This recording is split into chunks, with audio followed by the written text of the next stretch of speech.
Once in a while I get people that really, or that claim they don't believe in evolution.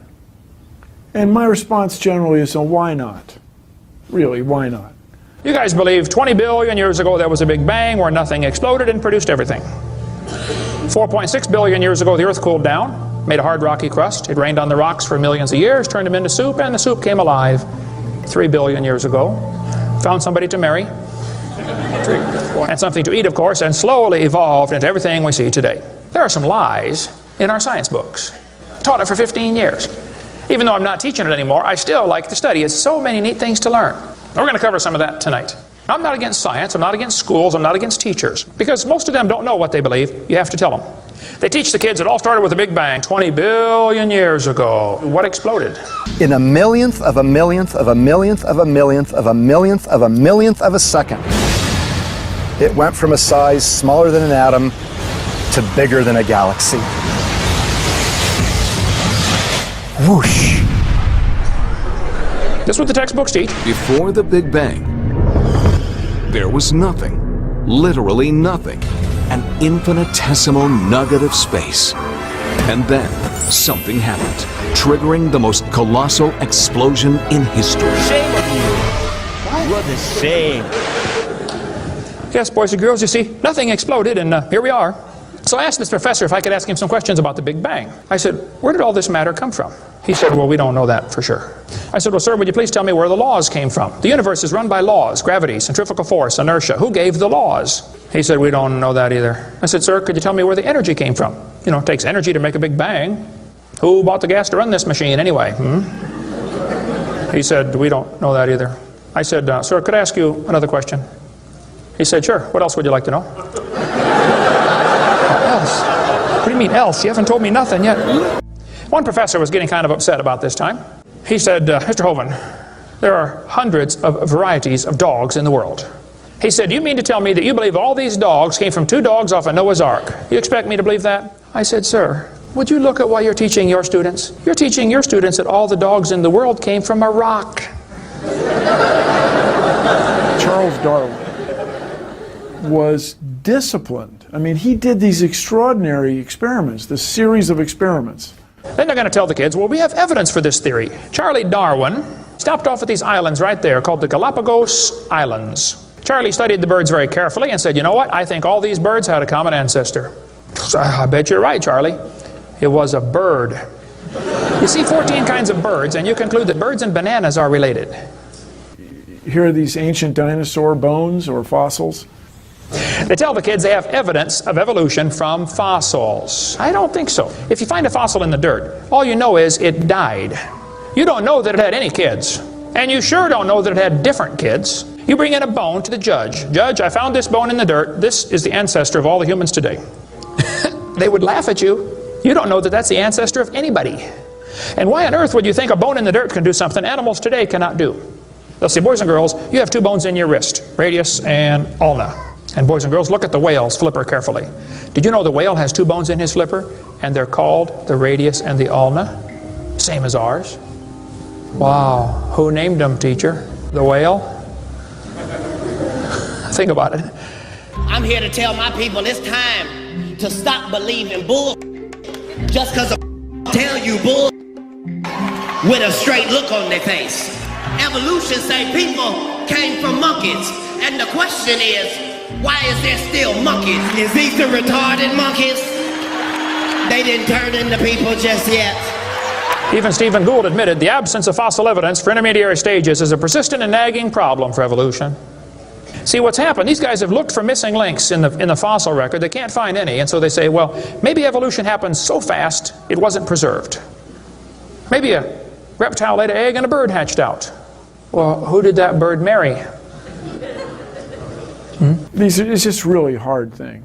It's really a hard thing. Your world just becomes fantastically complicated when you don't believe in evolution. What we're finding is that natural selection seems to be an incredibly important factor in generating new species.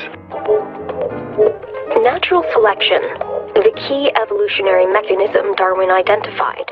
The bad designs get eaten by the good ones, and so all you have is good ones. Why is there still monkeys? Natural selection doesn't cause any evolution. It makes sure the bad ones don't survive. but it's not going to change it to something else. That's what evolution is. If you worked in a factory that produced cars and your job was to check for defects, and you caught every single mistake and you rejected it, how long would it take that process to change the car to an airplane?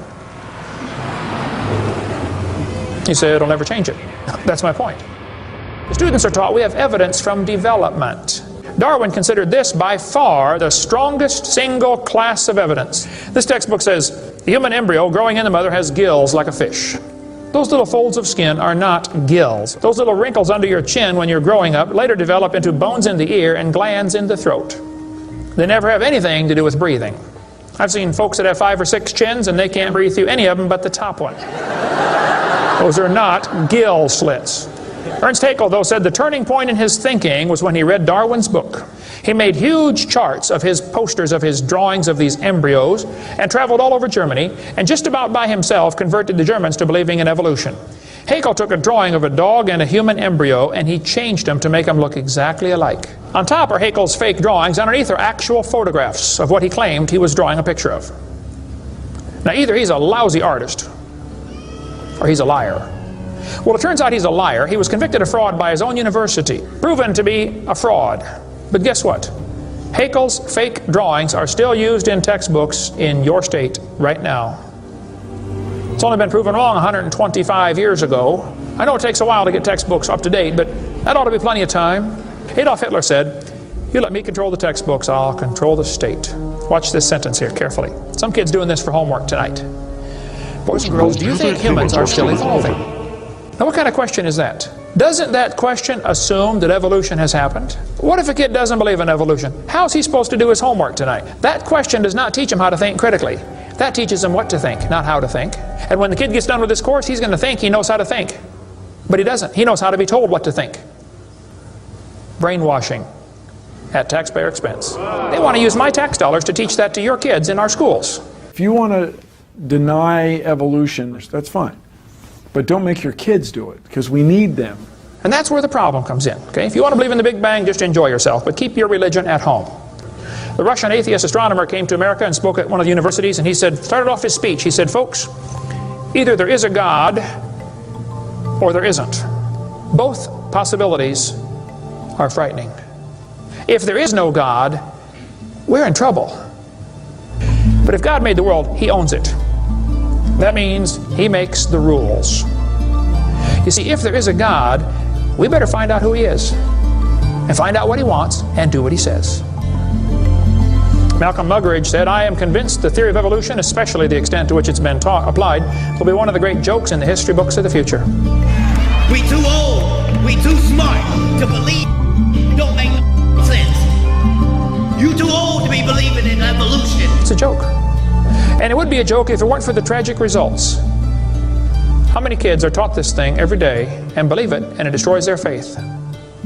46% of Americans believe in the creationist view. God created humans in the present form at one time in the last 10,000 years. Does that just shock you that so many people still think that? Yes, it does. Shock you? It doesn't shock me, but it's pretty troubling. How about the recent push to implement intelligent design in school curriculums? It's very bad. It's very dangerous. You don't mess with the truth. You just don't mess with Well, do we know the truth? Well, we certainly know that the universe was created a long time ago. Intelligent design is, as the saying goes, dumb. Yeah.